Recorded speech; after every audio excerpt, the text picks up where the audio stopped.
గోల బాలరాజు పార్టీ రాజీనామా చేసినటువంటి నేపథ్యంలో బీఆర్ఎస్ పార్టీలో కొంత గందరగోళ వాతావరణం నెలకొంది. ఇంకా అదే తరహాలో చాలామంది ఎమ్మెల్యేలు కూడా పార్టీకి రాజీనామా చేస్తారనేటటువంటి అంశం బీఆర్ఎస్ పార్టీని కలవరపెడుతుంది. సో ఆ లిస్టులో ఉన్నటువంటి వ్యక్తుల్లో జైపాల్ యాదవ్, కల్వకుర్తి నియోజకవర్గానికి చెందినటువంటి మాజీ ఎమ్మెల్యే జైపాల్ యాదవ్ పేరు కూడా ఉంది. తాను కూడా పార్టీ మారతాడంటూ కూడా సోషల్ మీడియాలో వైరల్ అయినటువంటి పరిస్థితి. మనతో పాటు జైపాల్ యాదవ్ గారు ఉన్నారు.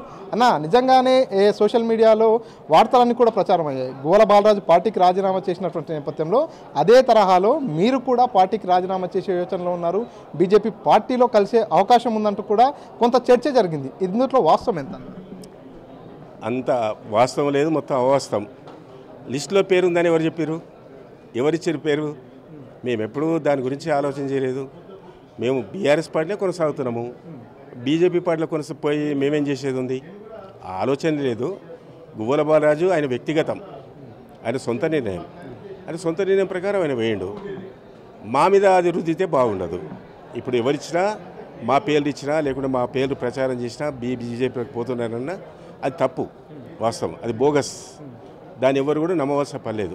దాన్ని పూర్తిగా ఖండిస్తున్నాం. జిల్లాలో ఆపరేషన్ లోటస్ అనేటటువంటి కార్యక్రమానికి శ్రీకారం చుట్టారు. అందులో భాగంగానే ఆయా నియోజకవర్గాల్లో బలమైనటువంటి నాయకులందరినీ కూడా బీజేపీ వైపుకు లాగుతున్నారనేటటువంటి చర్చ జరుగుతుంది. అందులో భాగంగానే కల్వకుర్తి నియోజకవర్గం నుంచి మీరు మాజీ ఎమ్మెల్యేగా ఉన్నారు.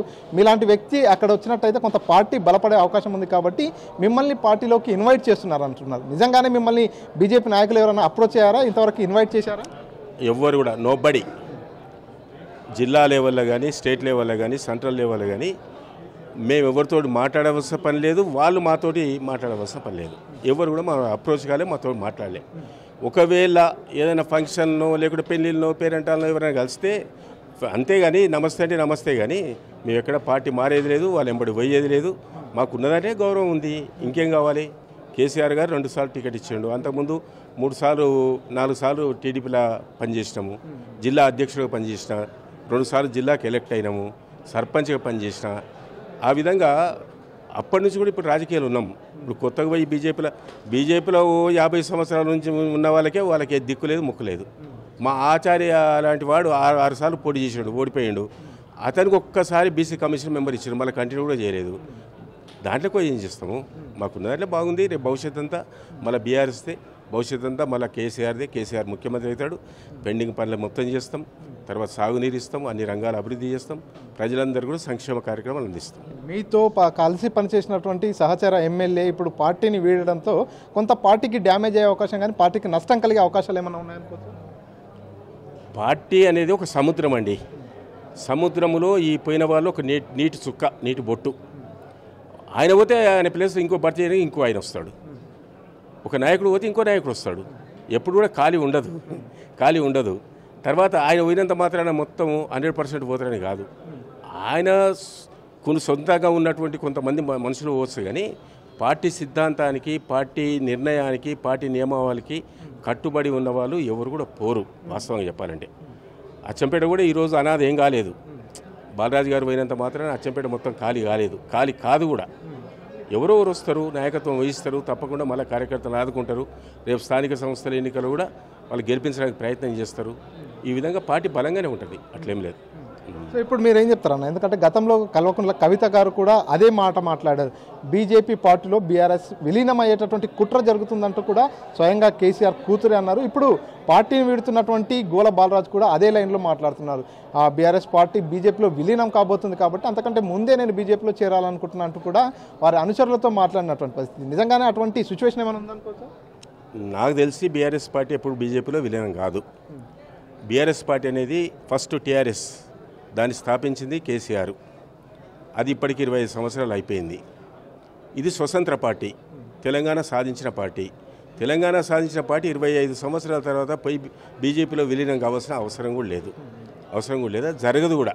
ఇది ఊహాజనితం. ఒకవేళ కవిత గారు చెప్పినా, గోల బాలరాజు చెప్పినా, ఇంకెవరు చెప్పినా ఇదంతా ఊహాజనితం. వాళ్ళ ఊహ అంతే, కానీ అది నిజం కాదు.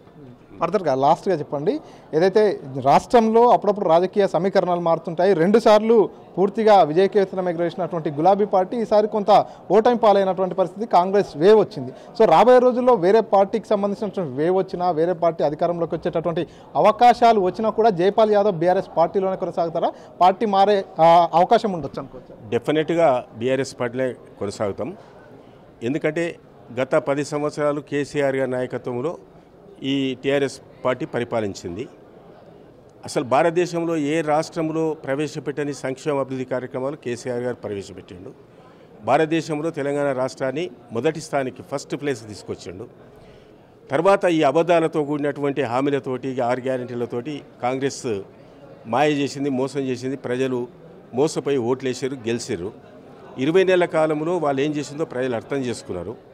ఇప్పుడు ప్రజలు రేపు ఏ ఎలక్షన్లు వచ్చినా కేసీఆర్ పాలనకు, రేవంత్ రెడ్డి పాలనకు, బీఆర్ఎస్ పాలనకు, కాంగ్రెస్ పాలనకు వ్యత్యాసం ఉంది. మొత్తం కూడా ఆ డిఫరెన్స్ మొత్తం కూడా వాళ్ళు అర్థం చేసుకోవడం జరుగుతుంది. కేసీఆర్ పాలన మీద ఇలా ప్రజలు మొత్తం కూడా మొగ్గు చూపడం జరుగుతుంది. గ్రామాల్లో కానీ, పట్టణాల్లో కానీ, పల్లెల్లో కానీ ఎక్కడ చూసినా కేసీఆర్ పాలన బాగుంది, ఇది కాంగ్రెస్ పాలన బాగలేదు, రాక్షస పాలన అని చెప్పి, మోస పాలన అని చెప్పి అర్థం చేసుకున్నారు.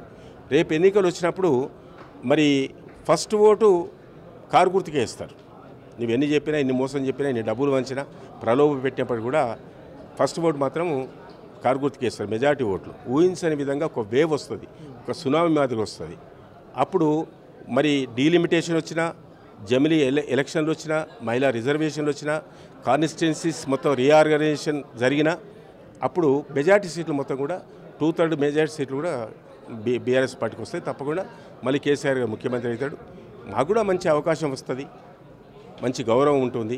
కాబట్టి ప్రజలు కూడా అటు ఇటు పోతే ప్రజలు కూడా చీదరించుకుంటారు, అగౌరవపరుస్తారు. కాబట్టి అది కూడా పద్ధతి కాదు. మేము ఇందరే కొనసాగుతాం. తప్పకుండా కేసీఆర్ నాయకత్వాన్ని సమర్థిస్తాం, కేసీఆర్ గారిని ముఖ్యమంత్రి చేస్తాం. సో ఇది పూర్తిగా రాబోయే రోజుల్లో కూడా ఖచ్చితంగా బీఆర్ఎస్ పార్టీలోనే కొనసాగుతా, పార్టీని వీడుతున్నట్లు వస్తున్నటువంటి వార్తలన్నీ కూడా అవాస్తవం. రాబోయే రోజుల్లో కూడా బీఆర్ఎస్ పార్టీలోనే కంటిన్యూ అవుతా అంటూ కల్వకుర్తి మాజీ ఎమ్మెల్యే జైపాల్ యాదవ్ స్పష్టం చేస్తున్నారు. అసలైన తొలి వెలుగు. ఫాలో వాట్సాప్ @తొలి వెలుగు official.